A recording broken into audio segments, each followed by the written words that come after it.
Sugars దగ్గర నుంచి Hanuman sugar దగ్గర నుంచి అనకాపల్లి షుగర్ దగ్గర నుంచి ఇవన్నీ ఎక్కడికి పోయినాయి? వాటన్నిటి కూడా ఎందుకని ఎవరికి ఇచ్చారు? అయ్యి ప్రైవేట్ వాళ్ళకే కదా. మరి అంతకుముందు ఎందుకు నడుపుకోలేకపోయారు? బేసిక్గా ప్రభుత్వపు స్కూల్ లాంటిది ఈ వ్యవస్థ అంతా కూడా. ప్రభుత్వపు పాఠశాల కాబట్టి అక్కడ ఇప్పుడు ప్రైవేట్ దాంట్లో ఉంది. యూనియన్ పెట్టి నాకు ఎట్టు ఉండాలి అట్టు ఉండాలంటే పోరా అంటాడు. అదే ప్రభుత్వం దాంట్లో యూనియన్లో ఉండడానికి రూల్ ఉంది. వాళ్ళు యూనియన్ నాయకుడు ఎవడు పనిచేయడు. యూనియన్ల నాయకుల్లో ఇప్పుడు టోటల్గా ఒక 1000 మంది సిబ్బంది ఉన్నారనుకోండి, 300 మంది పనిచేయరు. జెండాలు వచ్చుకుని తిరగడం కార్యక్రమాలు, జీతాలు మాత్రం తీసుకుంటారు, ఉద్యోగాలు మాత్రం వాళ్ళకు ఉంటాయి. మరి ఆ 300 మంది పనికి సంబంధించిన డబ్బులు ఎవరు వేయాలి? ఆ పని ప్రైవేట్ వాళ్ళన అవుట్ సోర్సింగ్ వాళ్ళన పెట్టాలి. దానివల్ల అదనపు భారం, దానివల్ల ఎక్స్పెండిచర్ ఎక్కువ అవుతుంది. ఎక్స్పెండిచర్ ఎక్కువ అవడం వల్ల ఉత్పత్తి కాస్ట్ పెరుగుతుంది. ఉత్పత్తి కాస్ట్ ఎక్కువ, ఈ ప్రొడక్షన్ బయటకు వస్తుంది.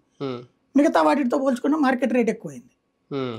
కార్మిక సంఘాలు ఉద్యమాలు వాళ్ళందరికీ డబ్బులు ఇవ్వడం వల్ల మాకు ఎట్ అవుతుంది కాబట్టి మీరు కొనండి అంటే కొంటాడు ఎవడన్నా?